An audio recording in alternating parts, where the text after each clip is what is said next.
Gittin Daf Yomi Aleph, articulation, to communicate or to clarify, Gilui Da'at Beget. We have the sugya here of Gilui Da'at Beget, when a person reveals his intention in a particular circumstance, which we'll talk about.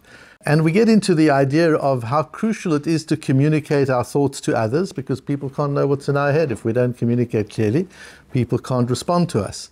On the other hand, there's another dimension to communication, which is to clarify our thoughts to ourselves. We sometimes need to communicate for our own clarity. And we'll see how that works in the sugya and how we apply it in life. And in this sugya, the two classical mefarshim that everybody quotes on the sugya is the Tosfos Rid and the Chassam Sofer. And what I want you to appreciate here, because it's a good example of it, although we have it in every single sugya. Often when people quote them, they quote the Gemara, and the Tosfos Rid, and the Chassam Sofer, and then this one and that one. And you kind of get a plethora of mefarshim on a sugya without understanding the hierarchy, without understanding the Tosfos Rid is from the 13th century. He heads the whole Italian school of Tosfos. He himself learns in Germany, so he's part of the Ashkenaz school of Tosfos. He's a close friend of the Or Zarua of the same period of time. The Tosfos Rid, the Maharam Rutenberg refers to the Tosfos Rid in the category of Rabbeinu Gershom, the Rif, and the Rambam. So you're talking with the Tosfos Rid, you're talking about, this is Rabbi Yeshayahu Detrani, you're talking about a giant in Torah thought. 500 years later, we've got the Chassam Sofer. So you don't put them on the same shelf. You don't put them on this, as great as the Chassam Sofer is. The Chassam Sofer, one of the great lamdonim of his, and poskim of his generation. And what a generation that was. We're talking about 18th century, end of the 18th century. So look who there was at that time. And the Chassam Sofer is great in that time. So the Chassam Sofer is enormously great. But next to the Tosfos Rid, this is 500 years later. It's like the difference between the Shulchan Aruch and us. That's the time period. And to understand that when you bring the Chassam Sofer, it's not you bring the Tosfos Rid and you bring the Chassam Sofer and then you bring this one and that one from modern times.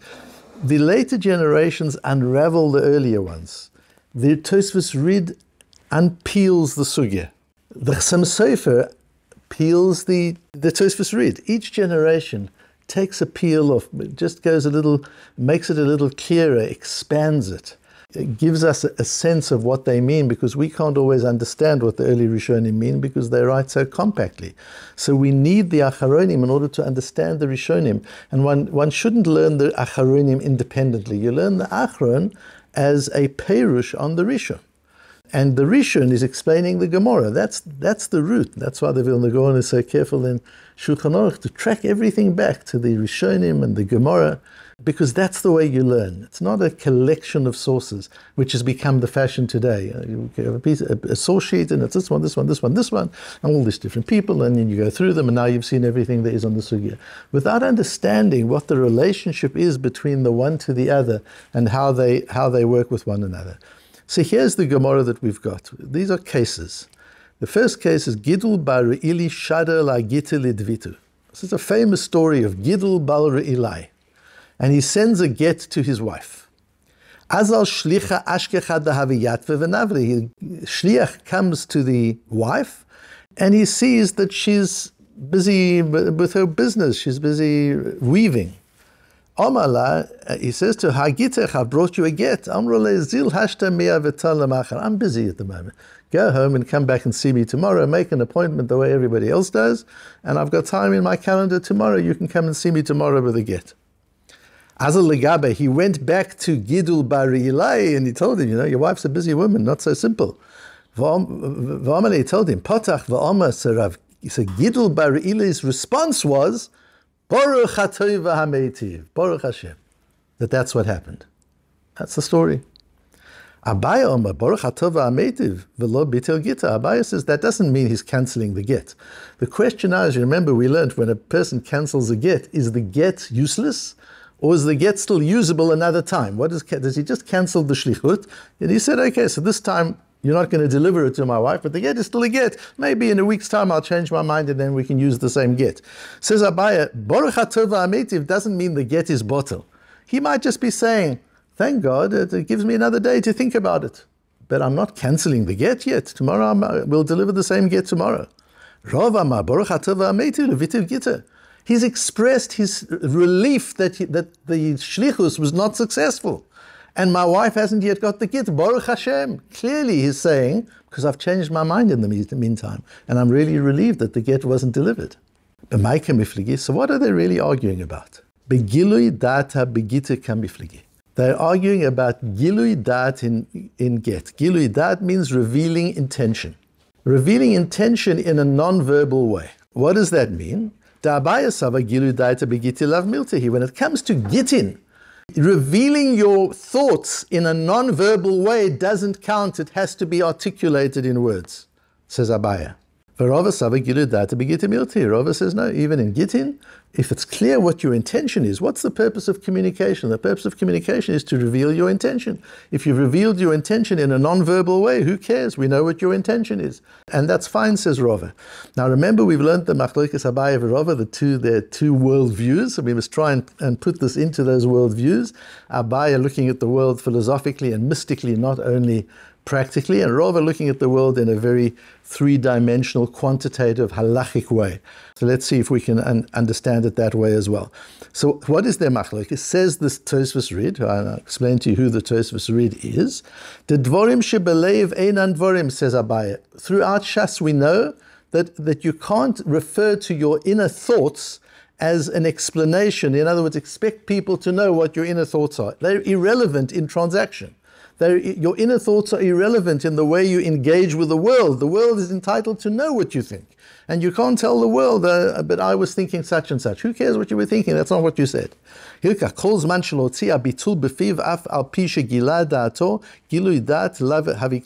Abaya's view.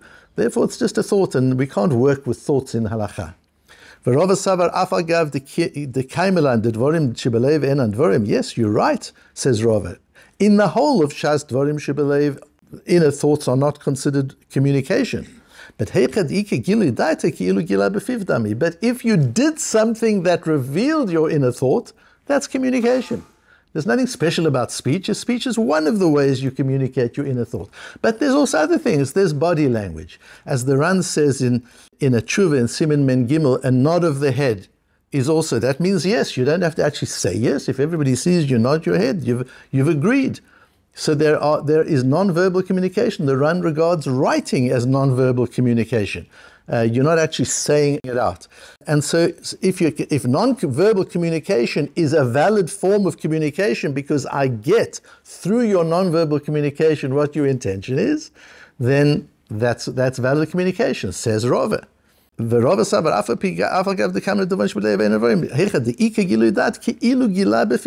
as if he spoke. Communication means revealing your intention. That's what dibur means. Dibur is one of the ways to reveal your intention. But any way that you reveal your intention is sufficient, even in a matter as serious as gittin. The Chassam Sofer, what does this wonderful Chassam Sofer say? The Chassam Sofer starts off by saying, Rav is right. Logically, Rav is right. The purpose of communication is to tell people what you're thinking. If I know what you're thinking from the circumstance, I say the get wasn't delivered, you say, Baruch Hashem. You're clearly saying you don't want the get to be delivered. That's clearly your intention. So Rav is right. The way that Rav works is right. But, says the Chassam Sofer, read one of the further pieces of the Gemara, another case. There's some very colorful cases on this stuff. What's the next case? Omar Abai Minah Minala. I'll tell you where I get it from. That non-verbal communication is not sufficient. Rabbi Yehuda forced the son-in-law of Rabbi Yirmiyah Biro to give a get. He used whatever pressure he could to get this person, the son-in-law of Rabbi Yirmiyah Biro, to agree and say, okay, I'm willing to give her a get, and he gave it a get, and no sooner had he written the get, uvitle, he cancelled the get. So they kind of tricked him. Tana Ashkele, he did it again, uvatle, and once again he cancelled it. Hada Tana Ashkele al Korche, once again he forced him to give a get. V'omalu Sahadi, and this time Rav Yehuda said to the witnesses, Otivu karibud naichi v'chtovule, put an earplug in your ears, so that when he cancels it, you won't hear him. That's interesting. That means everybody else can hear him say, I'm canceling, but the Eidim or the Shlichim, they don't hear. and therefore it's not counted as communication. Says Abaye, if you hold that as long as I can see your intention, even if it's non-verbal, that's valid communication, what does it help blocking their ears? They can see this man gesticulating and running after them and shaking his finger. Clearly they realize he wants to pull the get back, but they can't hear him say it. So you see, it's got to be said by words. The receiver must actually hear the words. You don't have to figure out what his intention is. Says Rava, you would be right.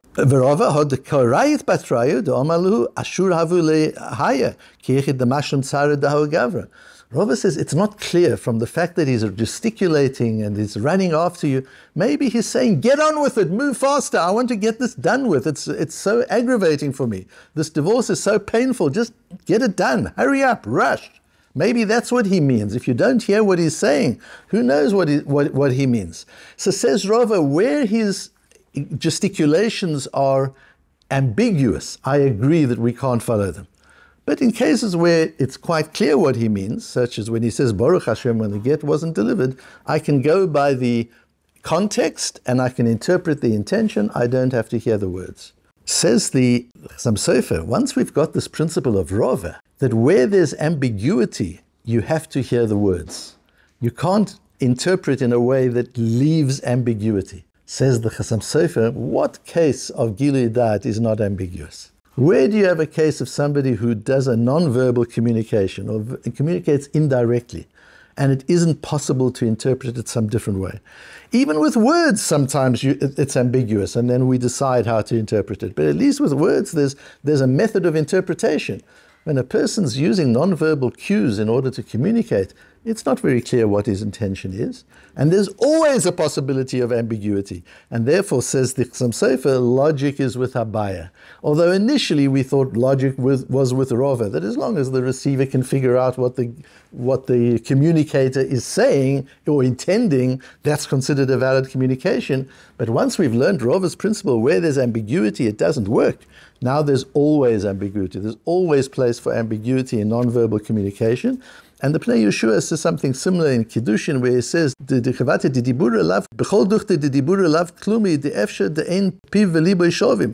even sometimes where for dibur it's not sufficient, because you don't know for sure that what he's speaking is the intention of his heart, how much more so when he doesn't actually speak. And therefore the Gemara paskins v'hilchata kenachmeni.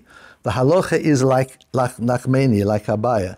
And there's just some nice historic information in Rashi, and the Chassam Sofer also brings the Sefer HaYuchsin, where Rashi explains why his name was Nachmeni. Abaye is Nachmeni.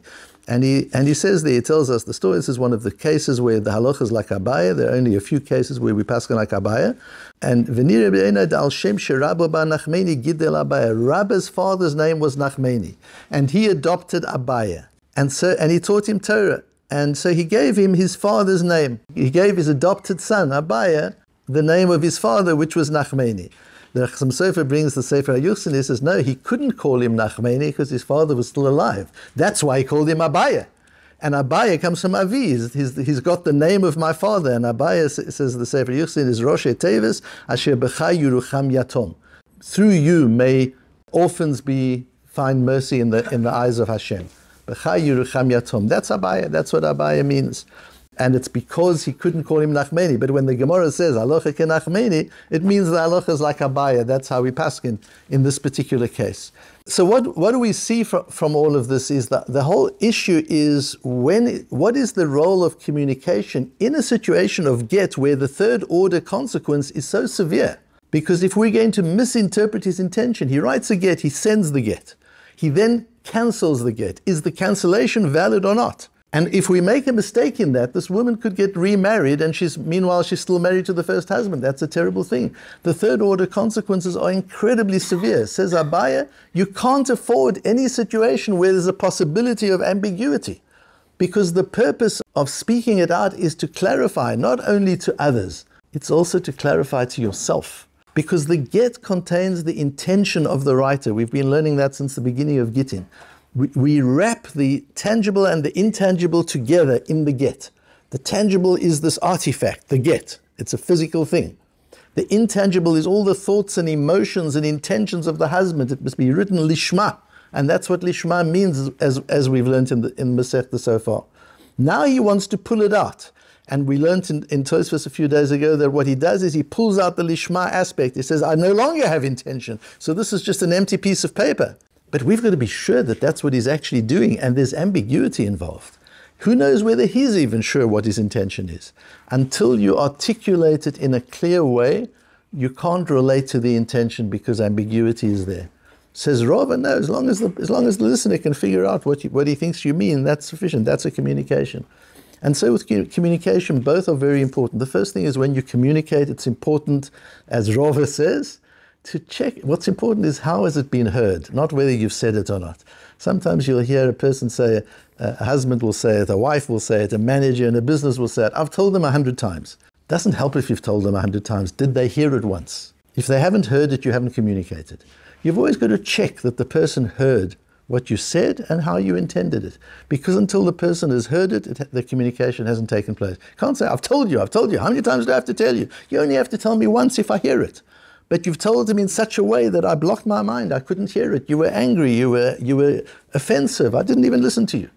There are reasons why we don't hear things. So always check that the other person has heard. As Rava says, what's important is the other person gets the message.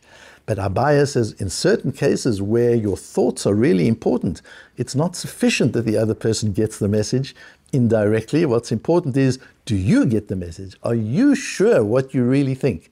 And sometimes you're not sure what you really think until you either talk it out or write it down, which is one of the reasons we said the other day, the importance of writing down one's Kiddushim when one's learning Torah. Because until you write it down or you speak it out, there isn't the same clarity. There's the famous story of Reb Chaim who was teaching, and somebody listened at the door and thought that he was teaching a child, and he went inside the door, and there Reb Chaim was alone. There was no child, and he said to Reb Chaim, "Where's the child?" And Reb Chaim said, "Ich bin the Kind. I'm the child." That's how I learn. I teach myself as if I were a child. That way I can clarify my thinking. You've got to talk it out. You've got to teach yourself or teach somebody else or write it out. Until you've really clearly articulated an idea, you don't even have it clearly. Never mind somebody else who can't possibly have it clearly. And so in communication, always consider these two dimensions.